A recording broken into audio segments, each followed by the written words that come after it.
प्रश्न नंबर 1 है, चोट लगने पर किस प्रोटीन के द्वारा रक्त जमता है? सही उत्तर हो जाएगा ऑप्शन नंबर ए, फाइब्रिनोजेन प्रोटीन के कारण चोट लगने पर रक्त जमता है। नेक्स्ट प्रश्न है, मनुष्य का सामान्य तापक्रम कितना होता है?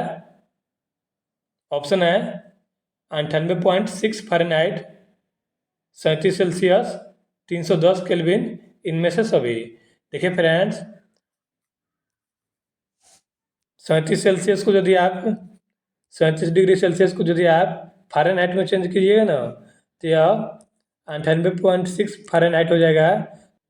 37 डिग्री सेल्सियस को केल्विन में चेंज करने पर 310 केल्विन होता है।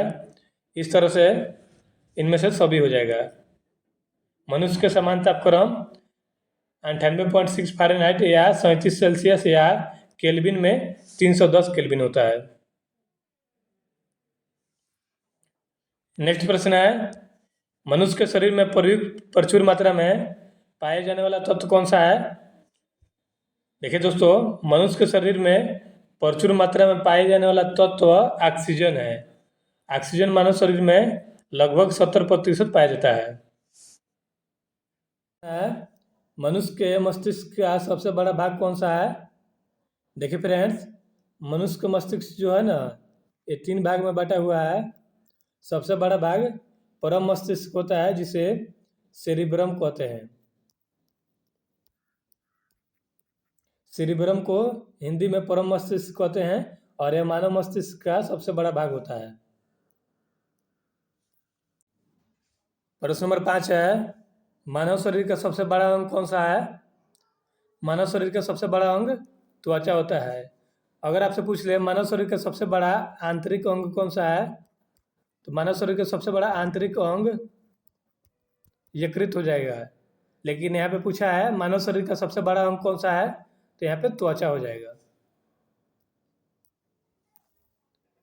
नेक्स्ट प्रश्न है, मनुष्य के शरीर में टिबिया नामक हड्डी कहाँ पाई जाती है? ये पाई जाती है पैर में। Option number B right answer हो जाएगा। दोस्तों, चैनल पर नए हैं तो चैनल को सब्सक्राइब कर लीजिए ताकि इस तरह का वीडियो आपको मिलता रहे। मानव रक्त का पीएच मान कितना होता है? देखिए दोस्तों, पीएच मान का फुल फॉर्म होता है पोटेंशियल ऑफ हाइड्रोजन। इसकी खोज, पीएच मान की खोज सोरेनसेन ने किया था। तथा मानव रक्त का पीएच मान 7.4 होता है।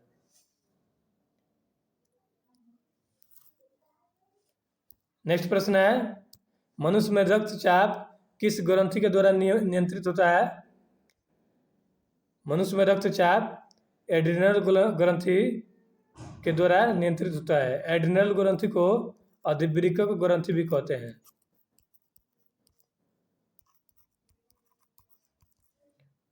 प्रश्न नंबर 8 का राइट आंसर ऑप्शन नंबर ए हो जाएगा। मनुष्य में रक्तचाप का नियंत्रण एड्रिनल यानी कि अधिवृक्क ग्रंथि के द्वारा किया जाता है। नेक्स्ट प्रश्न है, मनुष्य के शरीर में सबसे छोटी हड्डी कौन सी है?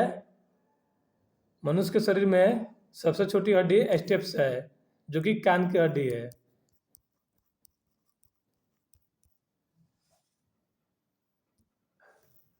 नेक्स्ट प्रश्न है, बुढ़ापे में कौन सी ग्रंथि लुप्त हो जाती है?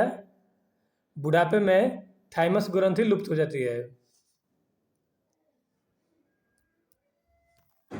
नेक्स्ट प्रश्न है, माइटोकॉन्ड्रिया की खोज किसने की थी?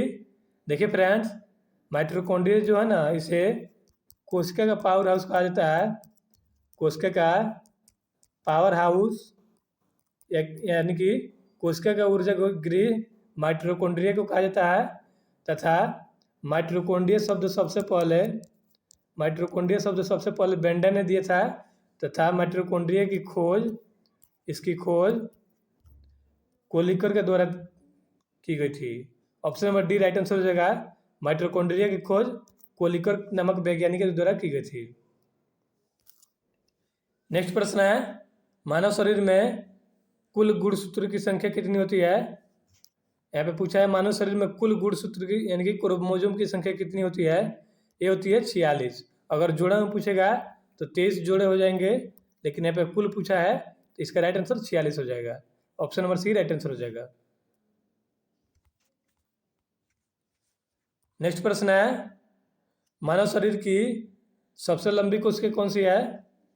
मानव शरीर की सबसे लंबी कोशिका तंत्रिका कोशिका है। Option number B right answer हो जाएगा।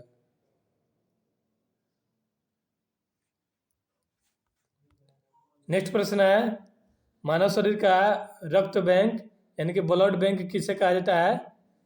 पीलिया को, जिसे एस्पिरिन कहते हैं। यह मानव शरीर का रक्त बैंक इसे कहा जाता है। देखिए दोस्तों, आरबीसी की मृत्यु पीलिया में होती है, इसीलिए पीलिया को आरबीसी का कब्रिस्तान भी कहते हैं तथा पीलिया को रक्त बैंक भी कहा जाता है। इस बात का ध्यान रखिएगा। नेक्स्ट प्रश्न है, मनुष्य के वैज्ञानिक नाम क्या है? मनुष्य का वैज्ञानिक नाम होमो सैपियंस है। Option number C right answer हो जाएगा। नेक्स्ट प्रश्न है, मानव शरीर की सबसे छोटी ग्रंथि कौन सी है? देखिए दोस्तों, मानव शरीर की सबसे छोटी ग्रंथि पीनियल ग्रंथि होती है। Option number D right answer हो जाएगा। नेक्स्ट प्रश्न है, मानव शरीर में जल की मात्रा कितनी होती है? मानव शरीर में जल की मात्रा 70% होती है। नेक्स्ट प्रश्न है, मनुष्य के शरीर में पाचन मुख्यतः कहाँ पर होता है? मनुष्य के शरीर में पाचन मुख्यतः छोटी आंत में होता है। देखिए दोस्तों, भोजन का पाचन जो है ना, भोजन का पाचन मुंह से ही शुरू हो जाता है, लेकिन संपूर्ण रूप से भोजन का पाचन छोटी आंत में होता है। नेक्स्ट प्रश्न है, मनुष्य के शरीर में पित्त कहाँ उत्पन्न होता है? मनुष्य के शरीर में पित्त यकृत में बनता है। यकृत को लीवर भी कहते हैं। इसी में पित्त बनता है तथा पित्ताशय में स्टोर हो जाता है। पित्ताशय में पित्त जमा हो जाता है, लेकिन पित्त जो है यकृत या लीवर में बनता है। प्रश्न नंबर 19 का right answer option number B हो जाएगा। नेक्स्ट प्रश्न है, मनुष्य में कौन सा रक्त सर्वदाता रुधिर वर्ग कहलाता है? देखिए दोस्तों, मनुष्य में वो जो है ना, वो माइनस में होता है। ये सर्वदाता रक्त समूह है, सर्वदाता रक्त समूह है तथा ए बी प्लस जो है ना, ये सर्वग्राही होता है। यहाँ पे प्रश्न पूछा है, मनुष्य में कौन सा रक्त सर्वदाता रुधिर वर्ग कहलाता है? तो ये कहलाता है ओ। Option number A right answer हो जाएगा। इस तरह से हमने सभी प्रश्नों का टेस्ट लगा लिया है। आपके लिए एक प्रश्न है, भोजन का पाचन मनुष्य के किस अंग से प्रारंभ होता है? इसका जवाब आप लोग कमेंट बॉक्स में दीजिएगा और चैनल पर नए हैं तो चैनल को सब्सक्राइब कर लीजिए।